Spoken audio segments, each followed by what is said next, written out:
నమస్తే friends, welcome back to Shreshta kitchen. నేను మీ రవలి. ఇవాళ ఒక టేస్టీ ఫలూదా రెసిపీ చూపించబోతున్నాను. ఫలూదా అంటే ఎవరికి ఇష్టం ఉండదు చెప్పండి. పైగా ఈ సమ్మర్లో ఇలా చల్లగా ఫలూదా తింటుంటే చాలా అంటే చాలా మజాగా టేస్టీగా సూపర్గా ఉంటుంది కదా. సో ఇది ఇంట్లోనే ఎలా ప్రిపేర్ చేసుకోవాలో ఈజీగా ఇవాళ నేను చూపిస్తాను. సో దీనికోసం ముందుగా మనము సేమియా కస్టర్డ్ని ప్రిపేర్ చేసుకొని తీసుకోవాలి. దానికోసం ఒక ప్యాన్లో కొంచెం నెయ్యి వేసుకొని, నెయ్యి కాస్త కాగాక ఇందులోకి నేను కొంచెం సేమియాలు వేసుకుంటున్నాను. మనకు నార్మల్గా బాంబినో దొరుకుతుంది కదా, అదే నేను ఇక్కడ వాడాను.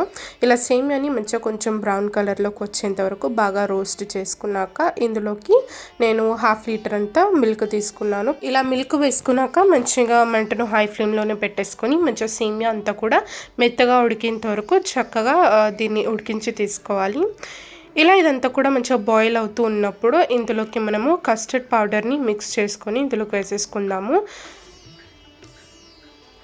చూసారు కదా, ఇలా ఇది మంచిగా బాయిల్ అవుతూ ఉన్నప్పుడు చూడండి, నేను ఇక్కడ ఒక 3 స్పూన్స్ అంతా కస్టర్డ్ పౌడర్ని తీసుకున్నాను. ఇందులోకి కొన్ని వాటర్ వేసేసుకొని మంచిగా ఏముండలు లేకుండా ఇలా ఒకసారి బాగా కలిపేసుకున్నాక ఈ కస్టర్డ్ మిక్స్ని ఇందులోకి పాలల్లోకి వేసేసుకొని ఒకసారి బాగా కలిపేసుకుందాము. ఇలా ఇదంతా కూడా బాగా కలుపుకొని మీడియం ఫ్లేమ్లో ఇదంతా కూడా చిక్కబడేంత వరకు మంచిగా దీన్ని ఉడికించి తీసుకోవాలి. చూసారు కదా, ఇలా ఇదంతా కూడా ఒకసారి బాగా కలిపేసుకున్నాక ఇందులోకి నేను షుగర్ని వేస్తున్నాను. నేను ఇక్కడ ఒక 4 స్పూన్స్ అంతా షుగర్ని తీసుకున్నాను. మీరు మీ తీపితనంకి తగ్గట్టు, స్వీట్నెస్కి తగ్గట్టు ఇందులోకి షుగర్ని యాడ్ చేసుకోవచ్చు. ఫైనల్గా మనకు కన్సిస్టెన్సీ ఇలా ఉండాలి. ఇదంతా కూడా చల్లార్చుకున్నాక మనము ఫలూదాని సర్వ్ చేసుకోవాలి.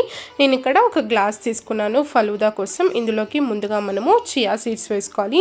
నేను ఇక్కడ చియా సీడ్స్ని ముందుగానే నానబెట్టుకొని తీసుకున్నాను. ఇలా చియా సీడ్స్ ఒక 1 స్పూన్ వేసుకున్నాక 1 స్పూన్ నేను ఇక్కడ రోజ్ సిరప్ వేసుకున్నాను. ఆ తర్వాత సన్నగా తరిగి పెట్టుకున్న బనానా అండ్ యాపిల్ ముక్కలు వేసుకున్నాను. ఆ తర్వాత మనం కుక్ చేసుకున్న సేమియా కస్టర్డ్ ఒక 1/2 గ్లాస్ అంతా వేసేసుకోవాలి. ఆ తర్వాత ఒక 1 స్కూప్ అంతా వెనిలా ఐస్ క్రీమ్ నేను ఇక్కడ వేసాను. ఆ తర్వాత మళ్ళీ మనకు నచ్చిన ఫ్రూట్స్ వేసుకొని, సబ్జా గింజలు వేసుకొని, కొన్ని బాదం అండ్ కాజు ముక్కలు కూడా వేసుకున్నాక మీద నుంచి మరొకసారి ఒక లేయర్ సేమియా కస్టర్డ్ వేసేసుకొని మీద ఇంకో స్కూప్ నేను ఐస్ క్రీమ్ వేసేసుకున్నాను. ఐస్ క్రీమ్ ఏదైనా ఫ్లేవర్ వేసుకోవచ్చు.